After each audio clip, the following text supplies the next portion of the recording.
You know, if you take people, and I've told you this, and you expose them voluntarily to things that they are avoiding and are afraid of, you know, that they know they need to overcome in order to meet their goals, their self-defined goals. If you can teach people to stand up in the face of the things they're afraid of, they get stronger. And you don't know what the upper limits to that are, because you might ask yourself, like, if for 10 years, if you didn't avoid doing what you knew you needed to do, by your own definitions, right, within the value structure that you've created, to the degree that you've done that, what would you be like? Well, you know, there are remarkable people who come into the world from time to time, and there are people who do find out over decades-long periods what they could be like if they were who they were, if they spoke their being forward. And they get stronger and stronger and stronger, and we don't know the limits to that. We do not know the limits to that. And so you could say, well, in part, perhaps the reason that you're suffering unbearably can be left at your feet, because you're not everything you could be, and you know it. And of course, that's a terrible thing to admit, and it's a terrible thing to consider, but there's real promise in it, right? Because it means that perhaps there's another way that you could look at the world, and another way that you could act in the world, so what it would reflect back to you would be much better than what it reflects back to you now. And then the second part of that is, well, imagine that many people did that, because we've done a lot as human beings. We've done a lot of remarkable things, and I've told you already, I think before, that today, for example, about 250,000 people will be lifted out of abject poverty, and about 300,000 people attached to the electrical power grid. We're lifting people out of poverty collectively at a faster rate that's ever occurred in the history of humankind by a huge margin. And that's been going on unbelievably quickly since the year 2000. The UN had planned to have poverty between 2000 and 2015, and it was accomplished by 2013. So there's inequality developing in many places, and you hear lots of political agitation about that. But overall, the tide is lifting everyone up, and that's a great thing, and we have no idea how fast we could multiply that if people got their act together and really aimed at it. Because, you know, my experience is with people that we're probably running at about 51% of our capacity. I mean, you can think about this yourselves. I often ask undergraduates how many hours a day you waste, or how many hours a week you waste, and the classic answer is something like 4 to 6 hours a day. You know, inefficient studying, watching things on YouTube that not only do you not want to watch, that you don't even care about, that make you feel horrible about watching after you're done. That's probably 4 hours right there. You know, you think, well, that's 25 hours a week, it's 100 hours a month, that's 2.5 full work weeks, it's half a year of work weeks per year. And if your time is worth $20 an hour, which is a radical underestimate, it's probably more like 50 if you think about it in terms of deferred wages. If you're wasting 20 hours a week, you're wasting $50,000 a year. And you are doing that right now. And it's because you're young, wasting $50,000 a year is a way bigger catastrophe than it would be for me to waste it, because I'm not going to last nearly as long. And so if your life isn't everything it could be, you could ask yourself, well, what would happen if you just stopped wasting the opportunities that are in front of you? You'd be, who knows how much more efficient? 10 times more efficient, 20 times more efficient. That's the Pareto distribution. You have no idea how efficient people get. It's off the charts. Well, and if we all got our act together collectively and stopped making things worse, because that's another thing people do all the time, not only do they not do what they should to make things better, they actively attempt to make things worse because they're spiteful or resentful or arrogant or deceitful or homicidal or genocidal, or all of those things all bundled together in an absolutely pathological package. If people stopped really, really trying just to make things worse, we have no idea how much better they would get just because of that.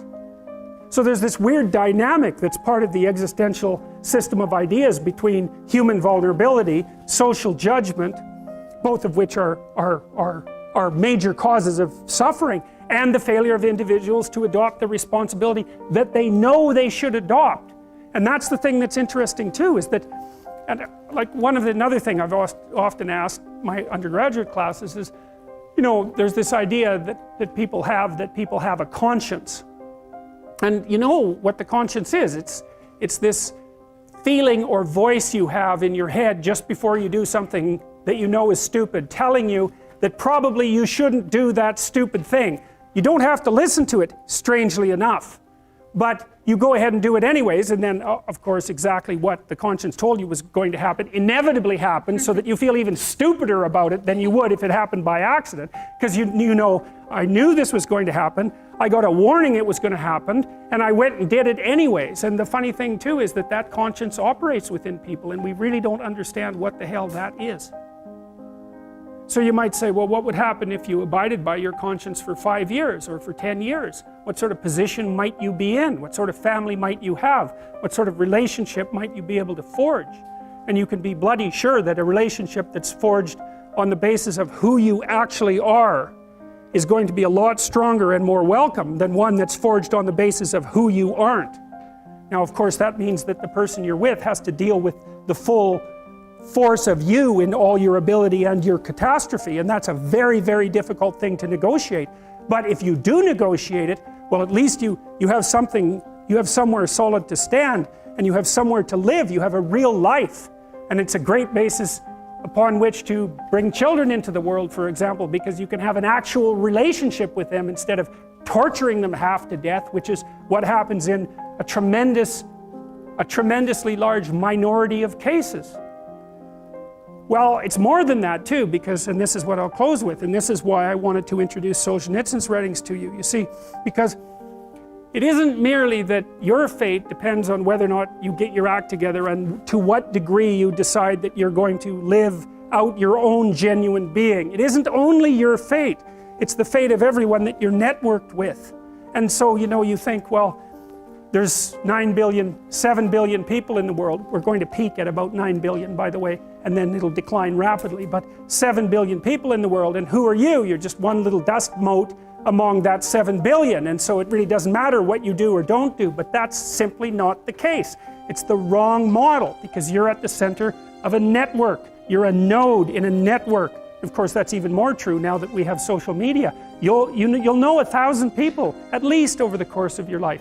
And they'll know 1,000 people each, and that puts you one person away from 1 million, and 2 persons away from 1 billion. And so that's how you're connected, and the things you do, they're like dropping a stone in a pond.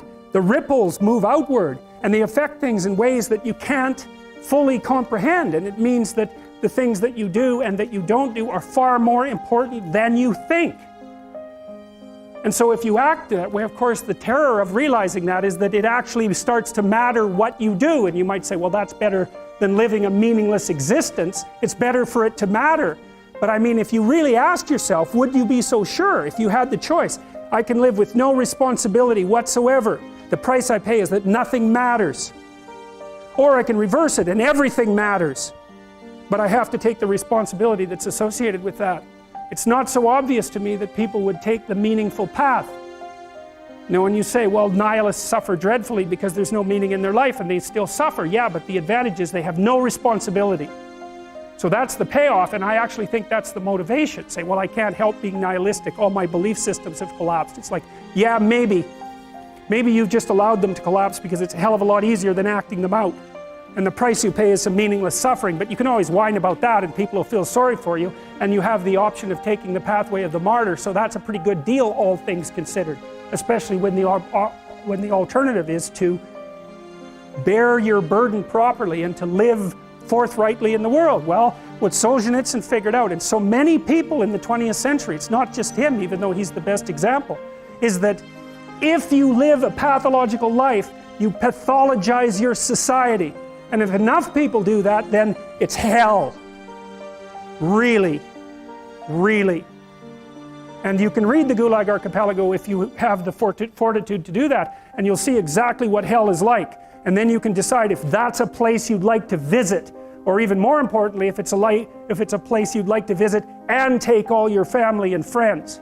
Because that's what happened in the 20th century.